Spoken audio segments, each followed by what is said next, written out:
Alright, Karina baby, the hero of Little Streets. Let's see what this one's about. Look at the little boy, he's running. And he has a puppy. The hero on Little Street.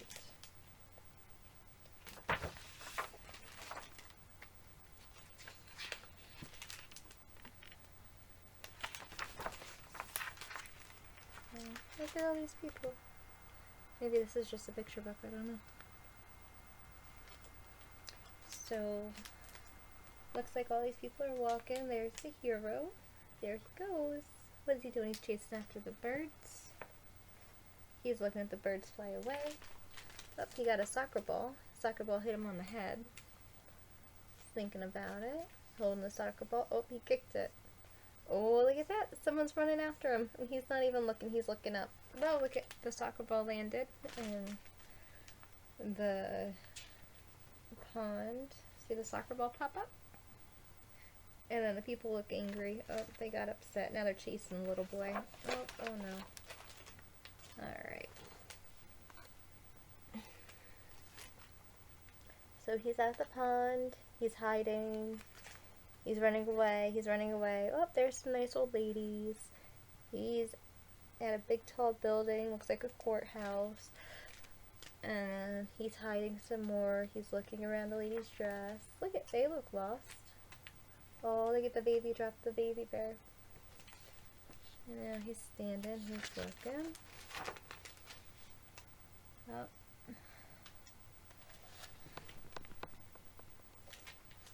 He's looking around. It says to go this way. He's looking.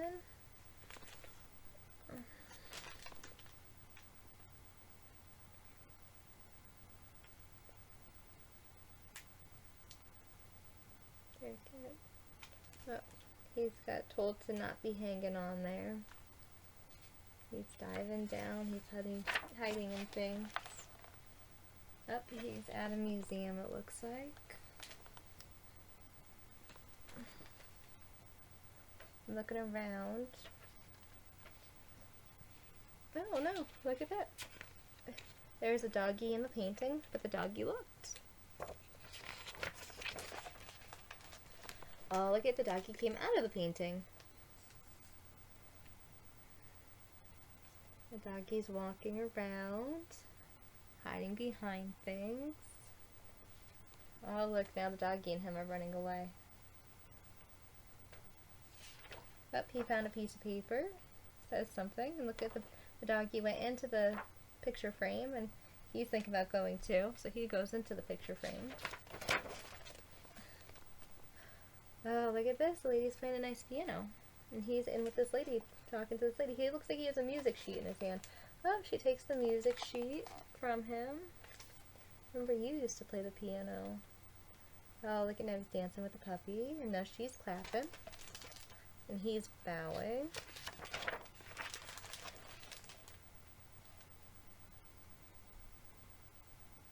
The lady and the puppy.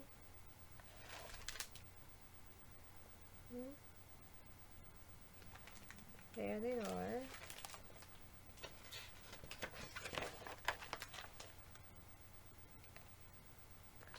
Oh, look at this. He has a whistle. He's calling for the puppy. Oh, it looks like he's yelling at the puppy now. Look at now him and the puppy are outside. Maybe they're in another painting. There's him and the puppy.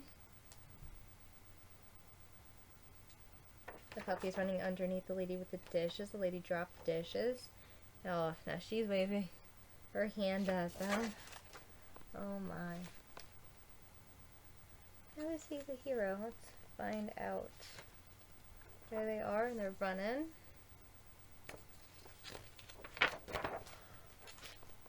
He's looking.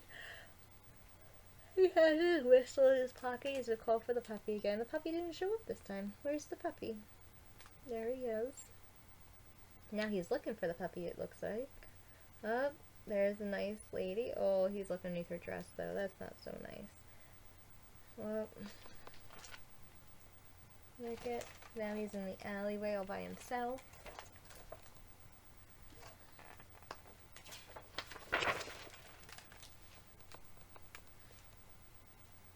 there's the doggy.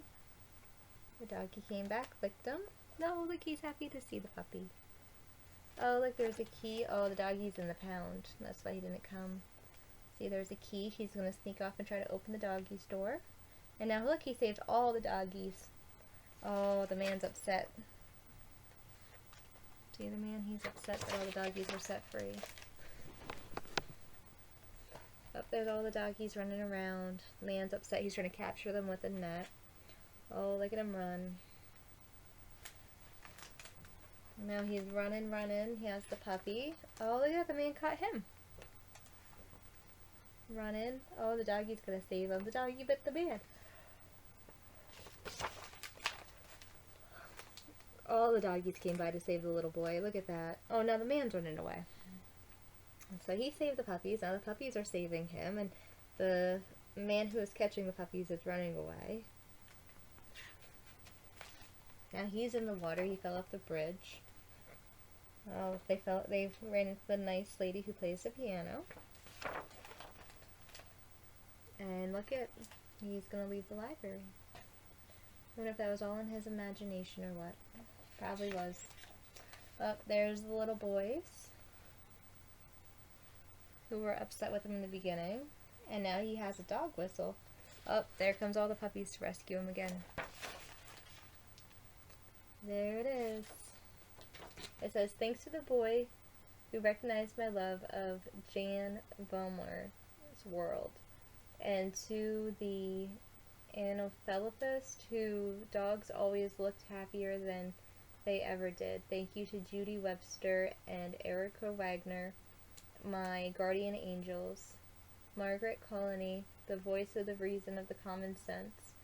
Neil Peter, whose quiet smile made my memory of all the hard work seem to melt away, and to my many friends and furry companions for just being there.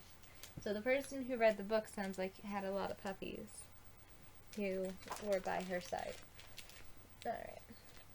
So that was the hero of Little Street. And I'm sure that book can be interpreted many, many ways because there's no words in that book. So let's move on to 1001 Stories.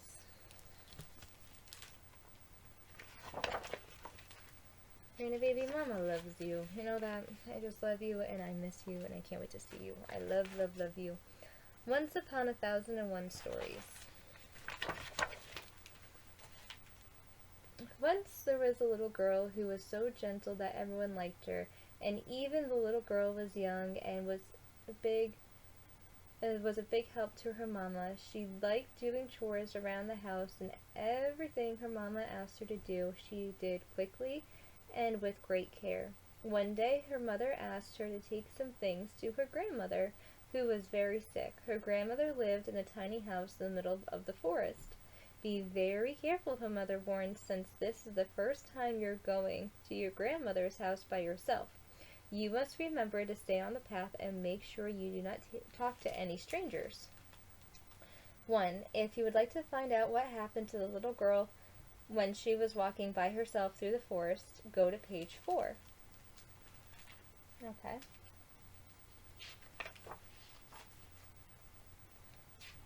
Page 4. Oh, okay. The little girl was skipping merrily along the path of the forest when the big bad wolf suddenly appeared from behind the trees. Where are you going, little girl? Asked the sly, sweet voice. To my grandmother's house, the little girl told him, in a very kindly explaining where her grandmother lived and how she was going to get there. She had never seen a big bad wolf before, and she didn't know to be afraid of him. Why don't you pick a nice bunch of flowers for your grandmother too, suggested the big bad wolf. I think she'd like that. So I think whatever is in this color will be this story. Okay. The little girl thought it was a very good idea, so she started to pick some flowers. As she did, the big bad wolf ran quickly to the grandmother's house. He knocked on the door and called in a high voice, "Grandmother, I've brought you a basket of goodies from Mama." "Come in," called the grandmother. The key is between the two flower pots in the windowsill. When the door was unlocked and opened, she shrieked in fright. It was the big bad wolf, not her granddaughter. With a great leap, he was at her side. The big bad wolf ate the grandmother, and then he put her bonnet on his head and her glasses on his nose, and got into her bed to wait for the little girl. After a while, when she picked so many flowers she almost couldn't carry them, the little girl skipped her way to her grandmother's house. But when she went in, she couldn't help wondering why her grandmother's eyes and ears were so big. All the better to see and hear you with, sweetie. And what about her mouth? All the better to eat you with, growled the big bad wolf, and he ate the little girl too. Full and happy, he fell asleep in the grandmother's bed and began to snore.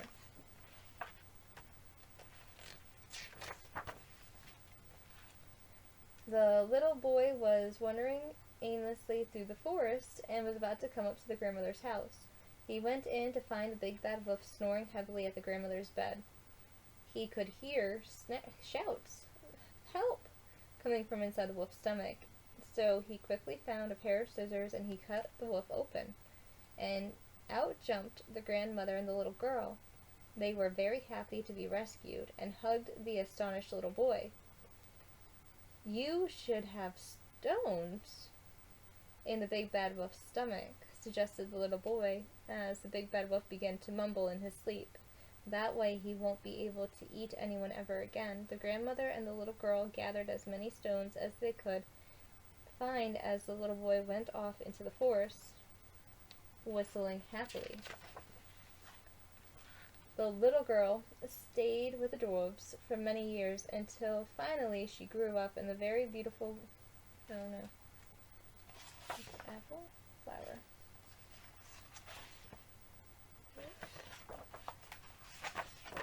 Flower.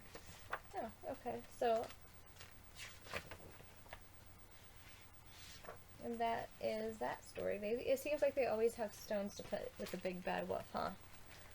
Once there was a little boy who was so rude and so naughty, and nobody liked him. His parents often went out, so the little boy's older brother had to take care of him. The little boy teased his older brothers and made them mad until one day they had enough. They took the fishing pole the little boy had been poking them with and threw it out the door. They threw the little boy out too and said angrily, "Don't come back until you've caught every single fish in the lake." The little boy stood pouting in front of the door for a while, and then he marched off to the forest. There might be somebody in there he could tease.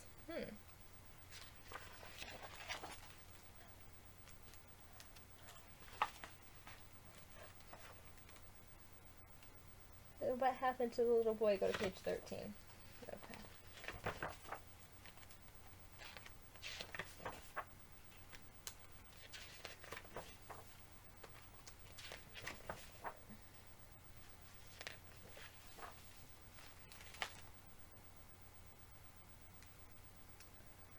The little boy who had managed to knock some birds' nests out of the trees frightened all the squirrels and rabbits with his shouts and kicked all the mushrooms he found in his way, stood in front of the large anthill. He was just about to start poking it with a stick when his eyes fell on a small bottle hidden among the leaves. "What's this?" he asked as he pulled the top off the bottle. A horrible creature began to climb out. It grew and it grew until it was as tall as the tallest tree. "I'm going to eat you now," howled the horrible creature, and it reached out for the little boy. What happened to the little boy? Did the horrible creature really eat him? Go to page 18.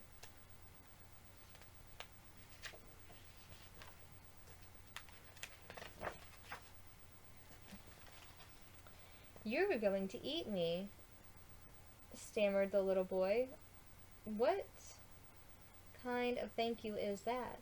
"It's a thank you for having to wait so long," growled the hungry creature. "If you had saved me 1,000 years ago, I wouldn't have gotten you anything you wanted, but now you would have gotten me anything? Interrupted the little boy.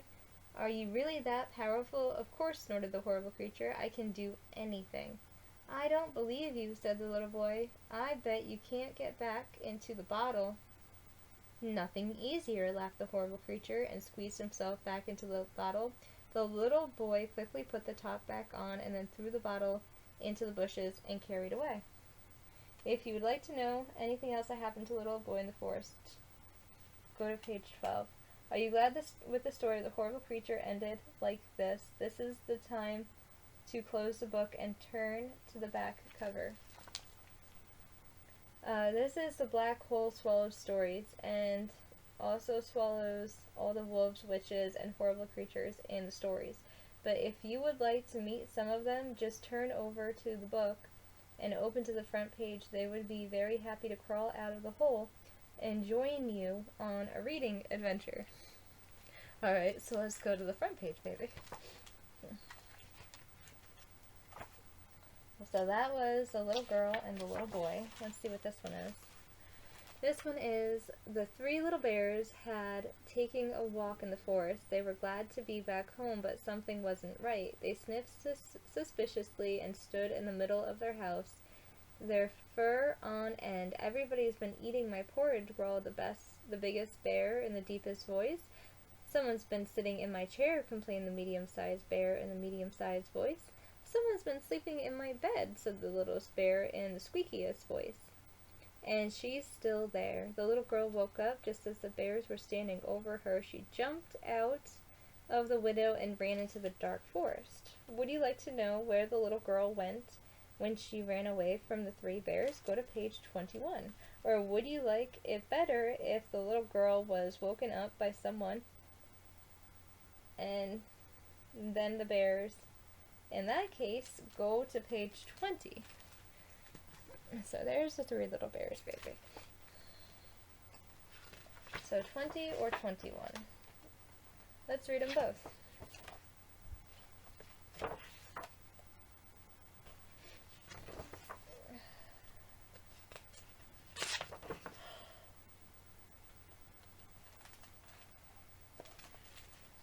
It's at 20, right? Yeah. This is page 20. Okay, I guess it is the apple story, huh? Yeah. Alright.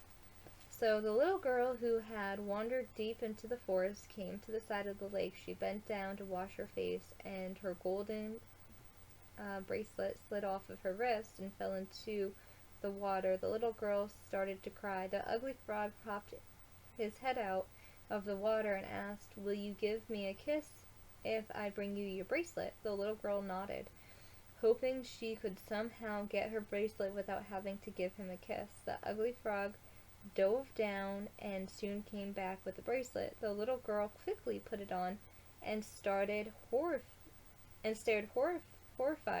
at the frog, offering its face for a kiss. Would you like to know if the little girl kissed the ugly frog? Go to page 9. Or would you like the story in which the little girl meets animals and other than an ugly frog? Go to page 4. Alright, let's go to page 9.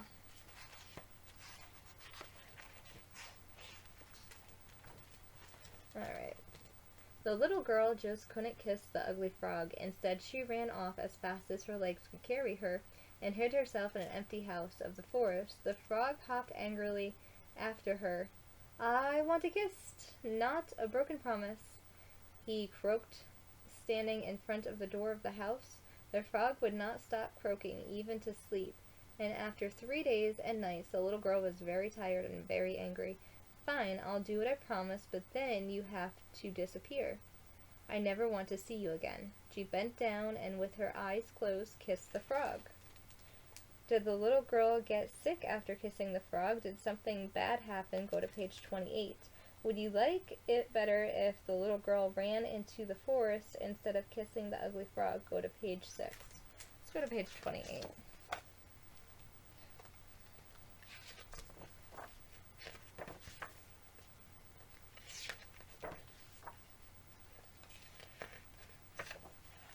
28.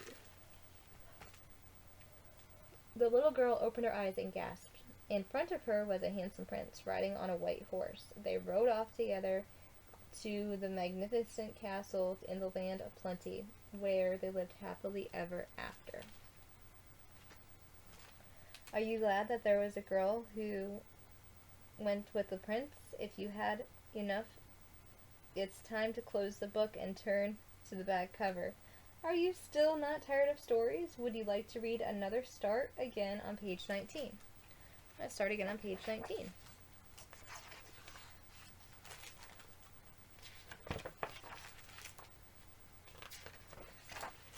Oh, one day the three little pigs who lived in the forest each decided to build a house. The youngest pig, who liked to play inside and wasted time working quickly, built himself a house made out of straw. The second pig didn't like to work much either. He picked up some sticks and twigs and used them to build a rickety little house. The third and oldest pig started slowly, and he carefully built a house out of the largest stones he could find. You go on laughing, he said to the youngest pig, who were dancing around and making fun of him. There's a big bad wolf wandering around in this forest. We'll see who is laughing after he finds us. Whose house was the best? The pigs who didn't want to waste time working, or the oldest pig? Go to page 23. Would you like to be more interested in reading a different story? Would you like the one as the witch who lived in the forest? See page 17. Let's go to page 23. 23 little pigs. 22. 23. The big bad wolf wandered hungrily through the forest and came across meadows, and the two pigs were dancing and singing. Seeing the big bad wolf, the pigs ran into their houses and locked the doors, but the big bad wolf simply took a deep breath and blew the two houses down. The pigs ran squeaking and squealing into the oldest brother's stone house. The big bad wolf could not blow down the stones. He tried to climb down through the chimney, but he slipped and fell straight into the pot of soup and was boiling on the fire. The big bad wolf ran back into the forest, his bottom burnt and never coming back to bother the pigs again. Would you like to know what naughty things the big bad wolf did with the burnt bottom did in the forest? See page 4. Let's see. Page 4.